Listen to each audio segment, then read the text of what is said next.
রজনীকান্ত চক্রবর্তী ঢাকার সাব জজ আদালতের সেরেস্তাদার ছিলেন। ঢাকা শহরে তার বেশ পরিচিতি ছিল। সুখী সচ্ছল সংসার। রজনীবাবু ও তার স্ত্রীর দুজনেরই আধ্যাত্মিক বিষয়ের প্রতি প্রবল অনুরাগ ছিল। সংসার ধর্ম পালন করতে থাকলেও তাদের দুজনের মধ্যেই এক বিষয় বৈরাগ্যের সঞ্চার ঘটে। প্রতিদিনের সংসার ধর্ম পালনের পর তাদের মধ্যে এক আধ্যাত্মিক অতৃপ্তি জেগে উঠত এবং মন অশান্ত হয়ে উঠত। দুজনেই দুজনের প্রতি শ্রদ্ধায় কোনো রকমে সংসার বন্ধনে টিকে ছিলেন। রজনীবাবুর বুদ্ধিমতী স্ত্রী বুঝতে পারলেন যে তাঁর স্বামীর ধর্মপথে অগ্রগতির প্রধান প্রতিবন্ধক সংসার বন্ধন, কিন্তু তিনি কোনোভাবেই স্বামীকে সংসার ত্যাগ করতে দিতে চান না। সংসারে থেকেই সংসার বন্ধনকে কাটাবার জন্য রজনীবাবুর ভক্তিমতী স্ত্রী একটি উপায় বার করলেন। একসময় তিনি এক ব্রত উপলক্ষে তার স্বামীকে কর্মস্থল থেকে বাড়িতে আসার অনুরোধ জানালেন। রজনীবাবু আদালত থেকে বাড়ি এলে সারাদিন স্ত্রীর ব্রত পালন অনুষ্ঠান চলে। রাত্রে শুতে যাওয়ার সময় রজনীবাবু স্ত্রী তার কাছে একটি বর প্রার্থনা করেন। রজনীবাবু খুবই আশ্চর্য হয়ে বর দিতে রাজি হলে তাঁর স্ত্রী বলেন, আজ হতে তোমার আমার মধ্যে স্বামী স্ত্রী সম্পর্কে অর্থাৎ সহবাসের সম্পর্ক থাকবে না। রজনীবাবু তখন তাঁর স্ত্রীকে বলেন, বেশ, তাই হবে। আজ থেকে তুমি আমার মা হলে, তোমার ওপর আমার মাতৃভাব থাকবে। রজনীবাবু স্ত্রী তখন বললেন, হ্যাঁ, আমি তাই হলাম। রজনীবাবু ও তাঁর স্ত্রী দুজনেরই ধর্মপথে যে সংসার বন্ধন কাঁটার মতো ছিল তা দূর হল। ধর্মপথে দুজনেরই এগোনোর পথ একেবারে নিষ্কণ্টক হল। এরপর দুজনেই নিজের নিজের মতো আধ্যাত্মিক উন্নতির পথে অগ্রসর হতে থাকেন। রজনীবাবু স্ত্রী ব্রহ্মচারিণী রূপে জীবনযাপন করতে থাকেন এবং একদিন ইহলোকের মায়া ত্যাগ করে দেবলোকের পথে যাত্রা করলেন। স্ত্রী মারা যাবার পর রজনীবাবু ইতস্তত বিভিন্ন জায়গায় সাধু দর্শনে যেতে থাকেন এবং মনের শান্তি ও আধ্যাত্মিক পথ নির্দেশের আশায় তিনি ঘুরে বেড়াতে থাকেন, কিন্তু কোথাও তার অশান্ত মন শান্তি খুঁজে পায় না। মাঝে মাঝে তিনি ঢাকার গেন্ডিরিয়ার গোসাই বিজয়কৃষ্ণ গোস্বামীর আশ্রমে যেতেন, কিন্তু কিছুতেই মনের শান্তি ফিরে পেতেন না। এক আধ্যাত্মিক অতৃপ্তি তার সারা মন জুড়ে বিরাজ করতে থাকে। একদিন গোসাইজি তাকে বললেন, শোনো রজনী, তুমি একবার বারুদির ব্রহ্মচারীকে দর্শন করে এসো। এমন উঁচু দরের মহাপুরুষ আমি কোথাও দেখিনি। রজনীবাবু গোসাইজির কথা শুনলেন, কিন্তু তার অশান্ত মনে সে কথা কোনো প্রভাব বিস্তার করল না। তিনি অনেক সাধু সন্ন্যাসীর আখড়া ঘুরেছেন, কিন্তু এমন কাউকে খুঁজে পাননি যাকে দর্শন করে তার অশান্ত মন তৃপ্ত হয়ে ওঠে।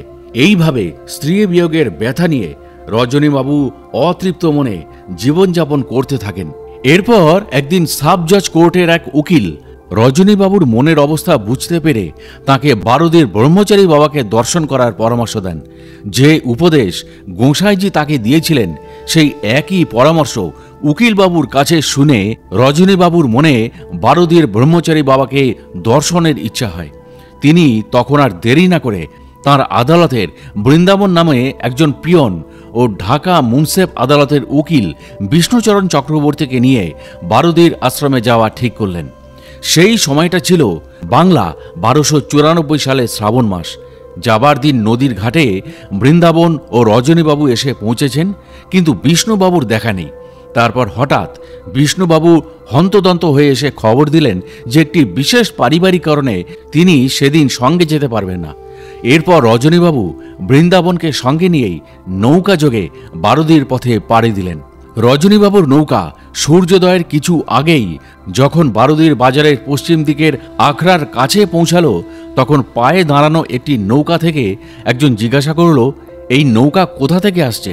বৃন্দাবন তখন নৌকা থেকে উত্তর দিল, ঢাকা থেকে।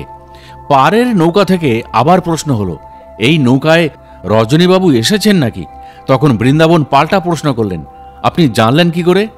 এবার পাড়ের নৌকা থেকে উত্তর এলো, ঢাকা থেকে বিষ্ণুবাবু এসে বলে গেছেন।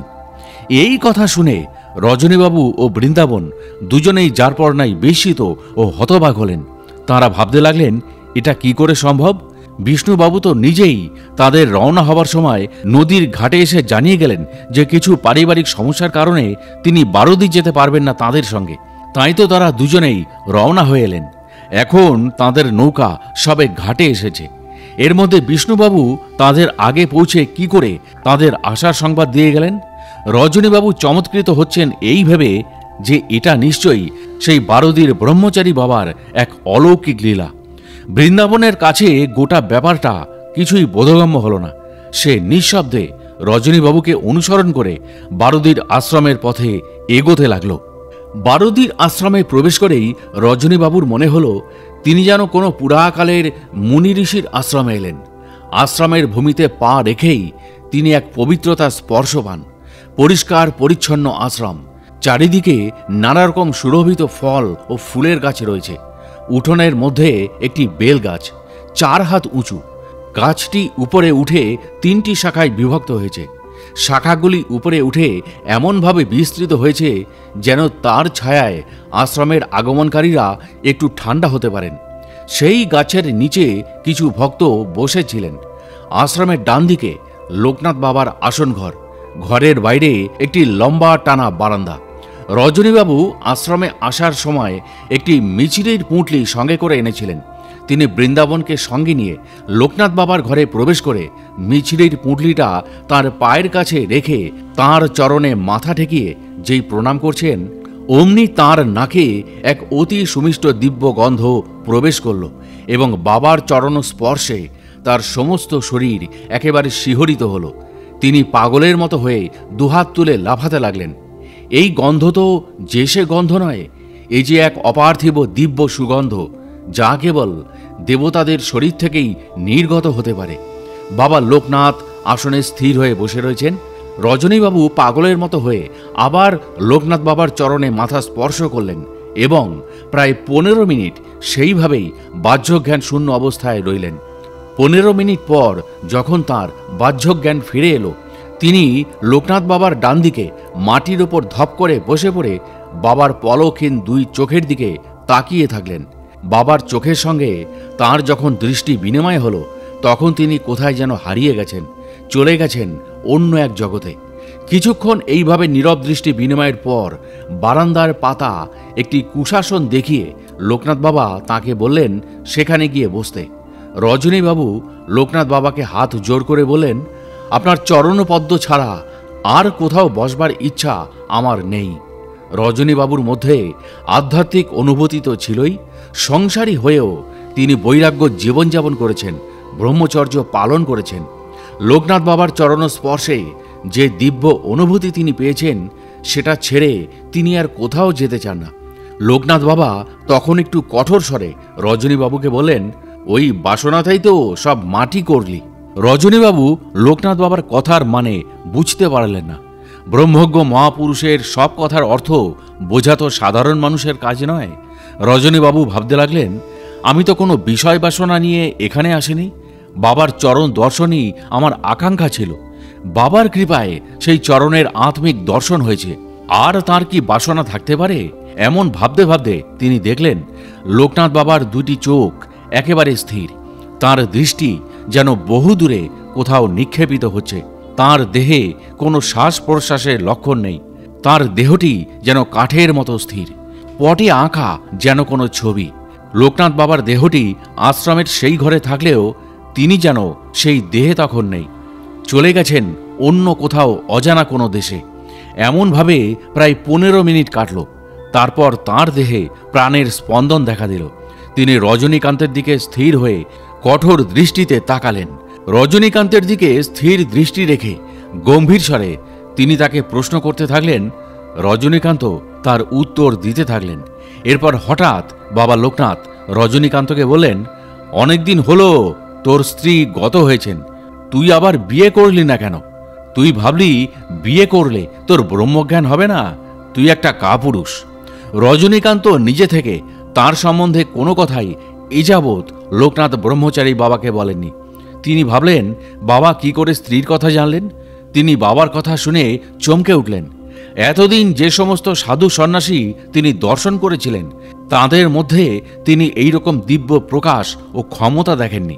সেই জন্য তিনি বাবার কথায় চমকে গিয়েছেন। বিস্ময় ভাঙলে রজনীকান্ত নিজেকে সামলে নিয়ে লোকনাথ বাবাকে বললেন, কাপুরুষ না হলে এখানে আসবো কেন? বাবা লোকনাথ তখন করুণামাখা স্বরে বললেন, কি রে, তুই আমার কথায় চটলি না যে? রজনীকান্ত তখন বললেন, চটবো কেন বাবা, চটবার কি আছে?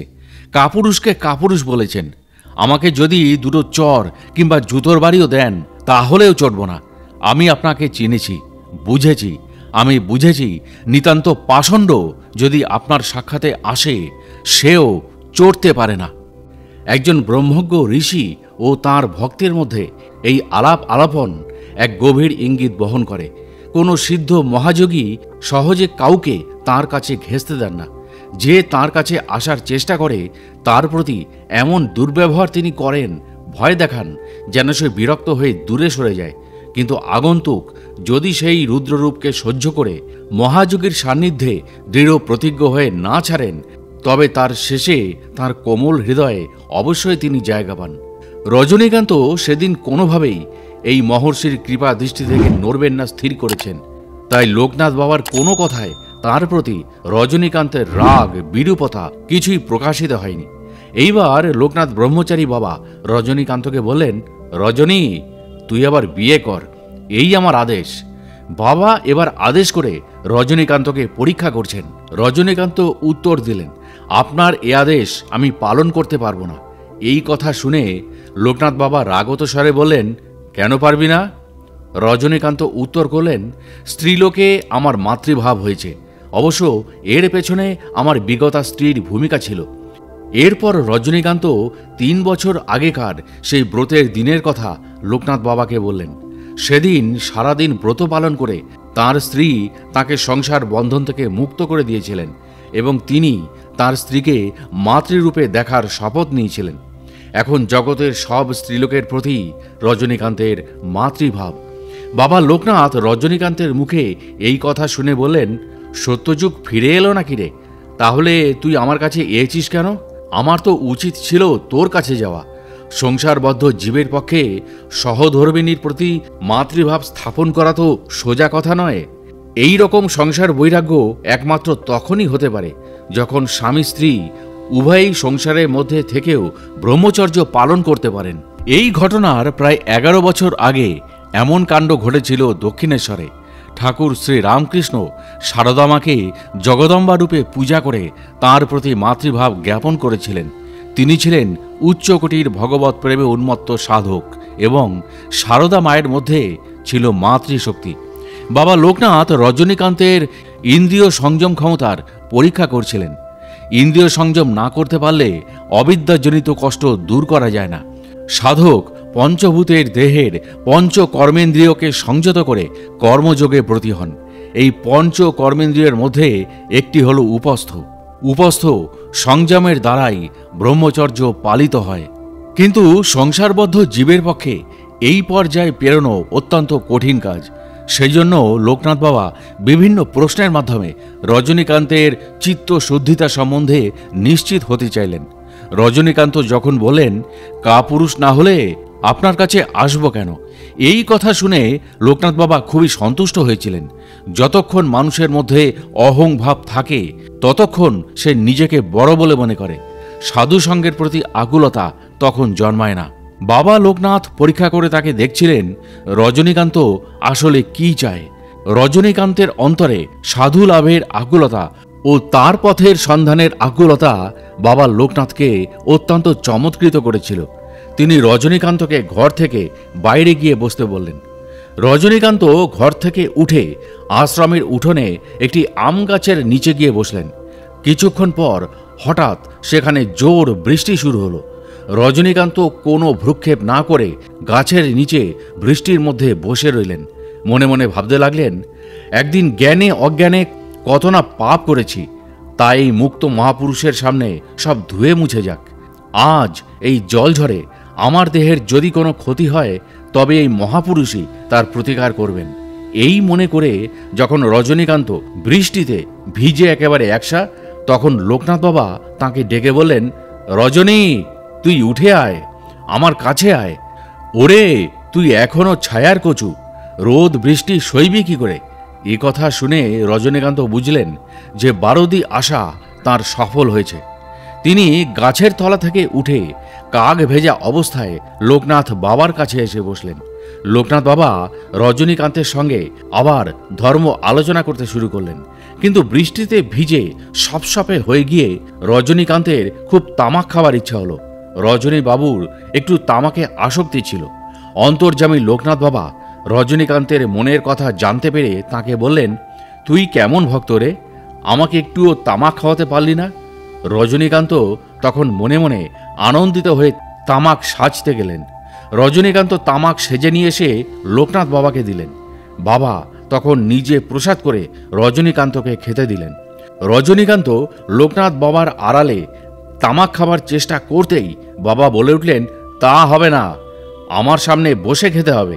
রজনীবাবু তখন তামাক নিয়ে বাবার সামনে বসে টান দিলেন। কি আশ্চর্য! দুবার তামাকে টান দিয়ে তৃতীয়বার টান দিতে হুঁকোতে মুখ ঠেকানোর সঙ্গে সঙ্গেই তার চিরদিনের মতো তামাক খাবার ইচ্ছা একেবারে চলে গেল। এরপর রজনীকান্ত আর কোনো দিন তামাক স্পর্শ করেননি। তামাক খাওয়া শেষ হলে রজনীবাবু ভাবাবিষ্ট হয়ে পড়লেন। বারুদি আশ্রমে পৌঁছানোর পর থেকে লোকনাথ বাবা তাকে কত পরীক্ষা করেছেন, আর সঙ্গে সঙ্গে তাকে কৃপাও করেছেন। তিনি ভাবে বিহ্বল হয়ে পড়লেন। এরপর ভোগ তিনি গ্রহণ করতে যান। ভোগ গ্রহণ করে রজনীকান্ত বাবার কাছে বিদায় নিয়ে ঢাকায় ফিরে যাবার আগ্রহ প্রকাশ করলেন। লোকনাথ বাবা তখন তাকে বললেন, আয় একবার আমার বুকে আয়। রজনীবাবু লোকনাথ বাবার কাছে যেতেই লোকনাথ বাবা তাকে বুকে জড়িয়ে ধরলেন। সঙ্গে সঙ্গে লোকনাথ বাবার হৃদয় থেকে রজনীকান্তের মধ্যে সঞ্চারিত হল এক অনির্বচনীয় শক্তির ধারা। রজনীকান্ত তার অন্তরে এমন শক্তি অনুধাবন করলেন যার প্রভাবে তার চোখ দিয়ে অবিরল ধারায় আনন্দের অশ্রু ঝরে পড়তে লাগল। তিনি পেলেন এক অপার শান্তি। তার এতদিনের অশান্ত মন বাবা লোকনাথের শান্তির ছায়ায় স্থান পেল। তার হৃদয় আসনে স্থান হল রজনীকান্তের। মহাযোগী বাবা লোকনাথের স্নেহ বাৎসল্য ছিল অপরিসীম। তাই তিনি বলতেন, সন্তানের মতো নিজেকে মনে করে একবার ডেকে দেখ, আমি তোদের বুকে রেখে দেব। কিন্তু রজনীকান্তের মতো সবাই তা পারে কই। এরপর থেকে রজনীকান্ত লোকনাথ বাবাকে বেশি দিন না দেখে থাকতে পারতেন না। প্রায়ই ব্যাকুলভাবে ছুটে আসতেন বারুদির আশ্রমে। সবসময় তার মন ছটফট করত বারুদির ব্রহ্মচারী বাবার চরণ দর্শনের জন্য। সবসময় তার মন ছটফট করত বারুদের ব্রহ্মচারী বাবার চরণ দর্শনের জন্য, যিনি ব্রহ্মচারী বাবার হৃদয়ে আসন লাভ করেছেন। তিনি কি আর তাকে দর্শন না করে থাকতে পারেন? একদিন বাবা লোকনাথের রজনীকান্তকে দেখার খুব ইচ্ছা হলো। বাবা যখন কোনো বিশেষ ভক্তকে দেখতে ইচ্ছা করতেন, তখন তার কাছে তিনি সূক্ষ্মভাবে নির্দেশ পাঠাতেন। তার নির্দেশ পেলেই সেই ভক্তের অন্তরে তাকে দর্শনের প্রবল আকাঙ্ক্ষা জাগ্রত হতো এবং সে ছুটে আসত বারুদির আশ্রমে লোকনাথ ব্রহ্মচারীকে দর্শনের জন্য। রজনীকান্ত বাবা লোকনাথের এক সূক্ষ্ম নির্দেশ পেয়ে বিনা ছাতায় খালি পায়ে আগামী ছুটির দিনে বাবার কাছে আসার ইচ্ছা প্রকাশ করলেন। আদেশ পাবার সঙ্গে সঙ্গে রজনীকান্তের মনে বাবাকে দর্শনের তীব্র আকাঙ্ক্ষার সৃষ্টি হয়। কিন্তু বাবা তাকে আগামী ছুটিতে যেতে বলেছেন। কোনো রকমে রজনীকান্ত নিজেকে সংযত রাখলেন। কবে ছুটির দিন আসবে? অবশেষে ছুটির দিন বিনা ছাতায় বিনা জুতোয় কাঠফাটা রোদ্দুরে ঢাকা থেকে রওনা হয়ে প্রায় ছুটতে ছুটতে রজনীকান্ত বারুদির আশ্রমে এসে পৌঁছালেন। ঢাকা থেকে বারুদির দীর্ঘ পথ প্রখর রৌদ্রতেজ মাথায় নিয়ে তপ্ত কাঁকুড়ে মাটিতে পা ক্ষতবিক্ষত করে আশ্রমে এসে রজনীকান্ত বাবার চরণে মাথা রাখলেন।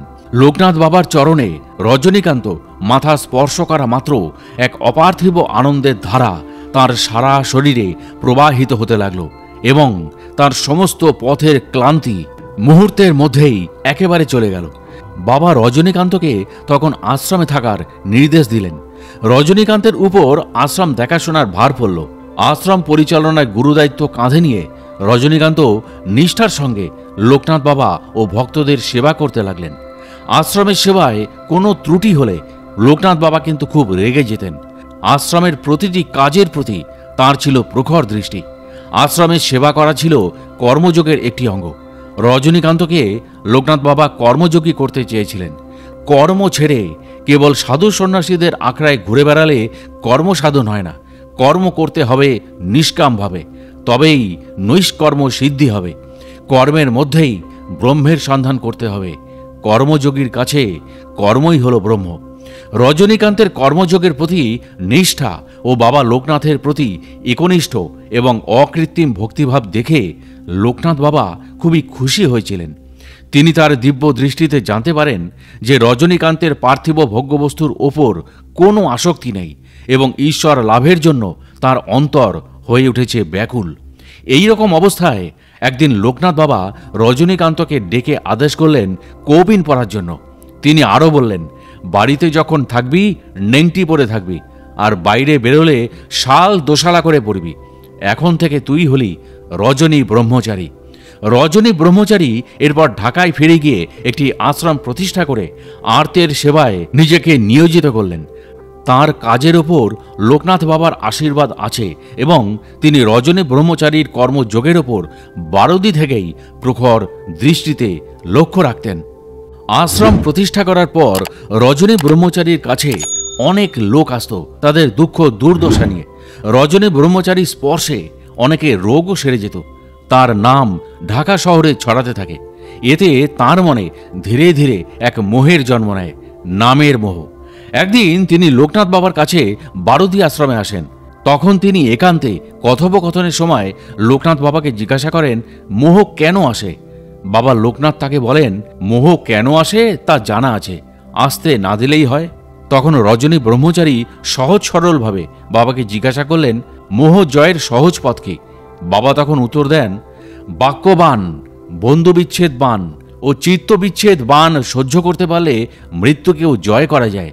অর্থাৎ বাবা রজনী ব্রহ্মচারীকে এই শিক্ষা দিলেন যে একজন কর্মযোগী কখনো নিজের বাক্য দ্বারা কাউকে আঘাত করেন না, বা কেউ যদি তাকে বাক্য দ্বারা আঘাত করতে চায় তবে সেই আঘাত তাকে স্পর্শ করে না, কারণ তিনি নিত্য, তার কর্মই ব্রহ্ম। ব্রহ্মকে কেউ কখনো আঘাত করতে পারে না। রজনী ব্রহ্মচারীকে বাবা তার নিজের সিলমোহর দিয়েছিলেন, সেই জন্য তিনি তাকে সঠিক পথে পরিচালনা করেছিলেন এবং তার যোগ সাধনার অগ্রগতি নিজে পরীক্ষা করতেন। বাবা লোকনাথ রজনী ব্রহ্মচারীকে যে শিক্ষা দিলেন তা তিনি হতে পেরেছেন কিনা সেটা তিনি একবার পরীক্ষা করতে চাইলেন। ঢাকা থেকে যখন রজনী ব্রহ্মচারীর কোনো ভক্ত বারদি আশ্রমে লোকনাথ বাবাকে দর্শন করতে আসত, তখন লোকনাথ বাবা তাদের বলতেন, রজনী একটা ভণ্ড, তোরা রজনীর কাছে যাস না। সে কৌপিন পরে ঘুরে বেড়ায় আর বলে আমি তাকে কৌপিন পড়তে বলেছি, কিন্তু আমি তাকে একথা বলিনি। যদিও লোকনাথ বাবা নিজেই তাকে কৌপিন পড়তে আদেশ দিয়েছিলেন। লোকনাথ বাবা বলেন, রজনী নিজেকে জাহির করার জন্য লোকেদের কাছ থেকে নাম সম্মান পাবার লোভে আমার নামে মিথ্যা কথা বলে। যে সমস্ত ভক্তরা রজনী ব্রহ্মচারীর কাছে অনেক উপকার পেয়েছেন তারা বাবা লোকনাথের মুখে এইসব কথা শুনে আশ্চর্য হয়ে যেতেন। তারা ভাবতে থাকেন যে মহাপুরুষের সান্নিধ্যে এসে তাঁর কৃপায় রজনী ব্রহ্মচারী এত অল্প দিনের মধ্যে এত অল্প আয়াসে এত সিদ্ধাই অর্জন করেছেন। সেই মহাপুরুষ যখন নিজের মুখে এইসব কথা বলছেন তখন তা মিথ্যা হতে পারে না। যে মহাপুরুষ এক কথায় কত অসম্ভব সম্ভব করেন, তিনি মিথ্যা বলছেন, সে কথা তো ভাবাও পাপ। তাই বাবা লোকনাথের কথা রজনী ব্রহ্মচারীর ভক্তরা ঢাকা শহরে প্রচার করতে থাকে। এই প্রচারের কিছুদিনের মধ্যেই ভক্তদের মধ্যে রজনী ব্রহ্মচারী সম্বন্ধে বিরূপ ধারণা সৃষ্টি হয় এবং রজনী ব্রহ্মচারীর আশ্রমে যাওয়া তারা বন্ধ করে দেন। গিরিশচন্দ্র চক্রবর্তী ছিলেন বাবা লোকনাথের একজন অনুগত ও একনিষ্ঠ ভক্ত।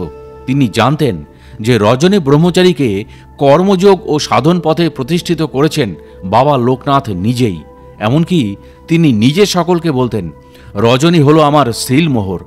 রজনী ব্রহ্মচারীর গুরুভক্তিতে তিনি কখনো কোনো খুঁত দেখেননি। রজনী ব্রহ্মচারী ছিলেন এক গুরুঅন্ত প্রাণ শিষ্য। সেই রজনী সম্বন্ধে বাবা লোকনাথ কেন এসব বলেছেন সেই কথা জানার জন্য তিনি একদিন নিজেই রজনী ব্রহ্মচারীর আশ্রমে গিয়ে বাবার সব কথা তাকে বলেন। রজনী ব্রহ্মচারী গিরিশবাবুর মুখে এইসব কথা শুনে অবিচলিতভাবে বলেন, বাবা লোকনাথের মঙ্গলময় স্বরূপ তিনি দর্শন করেছেন। গুরু তার হৃদয়ের আসনে সুপ্রতিষ্ঠিত। ব্রহ্মচারী বাবার লীলা বোঝার ক্ষমতা আমাদের নেই। তার প্রতিটি আচরণই আমাদের কাছে মঙ্গলময়। তিনি আমার সম্বন্ধে যাই বলুন, আমি জানি তিনি আমার মঙ্গলের জন্যই বলবেন। এমন গুরু ও এমন ভক্ত যোগী এ জগতে মেলা খুবই ভার। এখন যদি কোনো সিদ্ধযোগী জানতে পারেন যে তার কোনো ভক্ত তার নামে অবজ্ঞা করছেন, তবে তিনি সঙ্গে সঙ্গে নিজের যোগ বিভূতি ব্যবহার করে সাধারণভাবে সেই ভক্তের ক্ষতি সাধন তিনি করে দেবেন। গিরিশবাবু রজনী ব্রহ্মচারীর কথায় অবাক হয়ে যান। তার প্রতি গিরিশবাবুর ভক্তি শ্রদ্ধা আরও বেড়ে যায়। তিনি বুঝতে পারেন লোকনাথ ব্রহ্মচারীর প্রতি রজনী ব্রহ্মচারীর ভক্তি শ্রদ্ধা কত গভীর, কত অবিচল।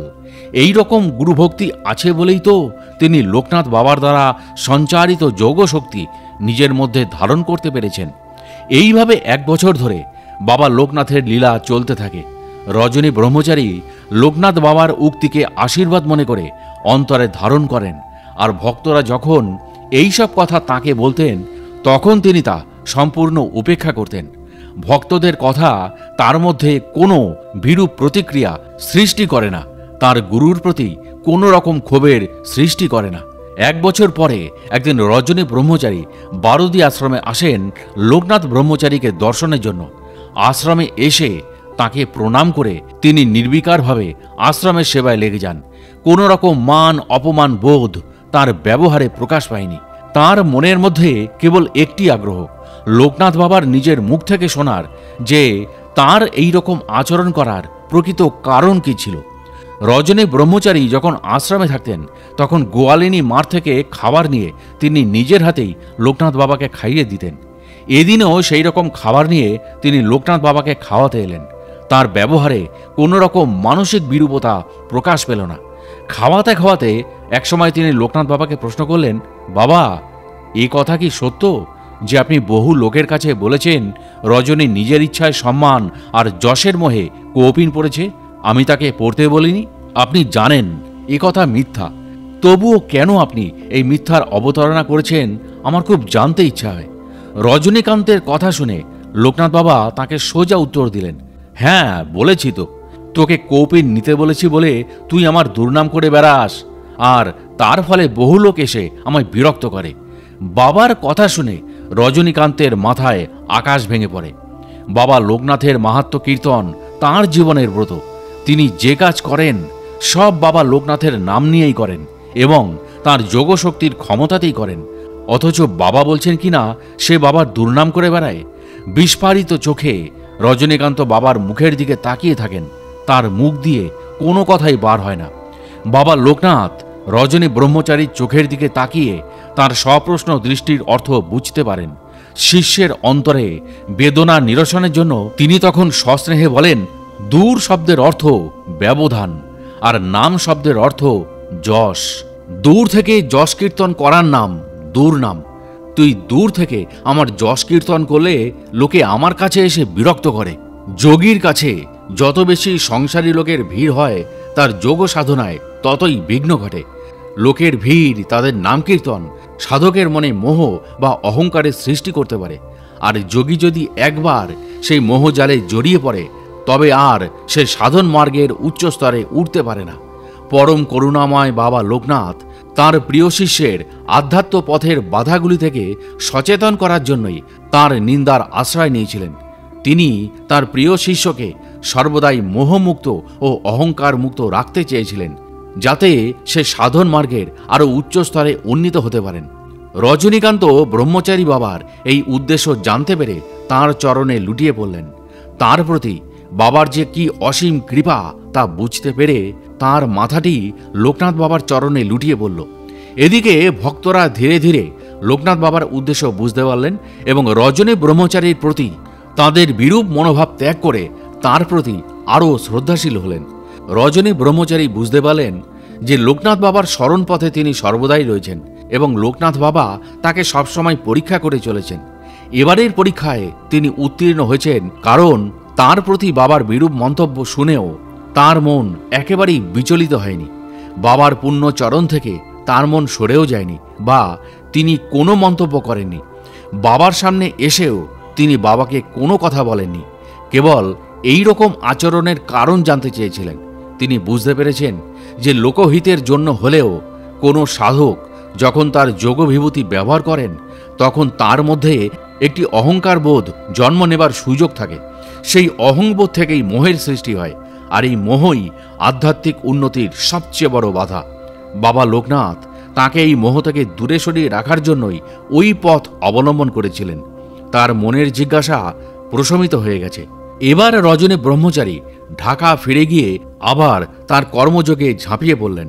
লোকনাথ বাবার প্রতি রজনী ব্রহ্মচারীর যে অটল বিশ্বাস আর অবিচল ভক্তি ছিল, তার জোরে রজনী ব্রহ্মচারী ক্রমে সাধনার উন্নত স্তরে পৌঁছে যেতে থাকেন। বেশ কিছু সময় পর একদিন লোকনাথ বাবা তার শিষ্যকে বারো দিতে তার কাছে ডেকে পাঠালেন। রজনী ব্রহ্মচারী তার কাছে এলে তিনি তাকে বললেন, রজনী, সংসার আশ্রমের মধ্যে থেকে কর্তব্য কর্ম করে যতটা সাধন করার তোর তা করা হয়েছে, এবার তোকে নিরালায় গিয়ে যোগ সাধনা করতে হবে। লোকনাথ বাবা তার স্নেহের শিষ্যকে আরও বললেন, তুই যোগী হয়েছিস ঠিক, কিন্তু আমি চাই তুই মহাযোগী হ, আর তার জন্য তোর সংসারের সমস্ত সম্বন্ধ পরিত্যাগ করে সম্পূর্ণ একনিষ্ঠ হয়ে যোগ সাধনা করতে হবে। তা না হলে প্রকৃত জীবন মুক্তির অবস্থা লাভ করা তো সম্ভব নয়। তাই আমি চাই তুই আলাদা কোথাও আমার মতো করে একটা ঘর করে সাধনার গভীরে ডুবে যা। মহাশক্তিধর গুরুর আদেশ মাথা পেতে নেন রজনী ব্রহ্মচারী। বাবার আদেশ তার মধ্যে জীবন মুক্তির এক পরোক্ষ দিব্য ভাবের আবেশ জন্মায়। তার অন্তর এক অজানা আনন্দে উৎফুল্ল হয়ে ওঠে। হাতে ধরে বাবা লোকনাথ তাকে যোগ সাধনার উচ্চ মার্গে উন্নীত করে দিচ্ছেন। জীবন মুক্তির পথের সন্ধান দিয়ে নিজে তার পথ প্রদর্শন করছেন।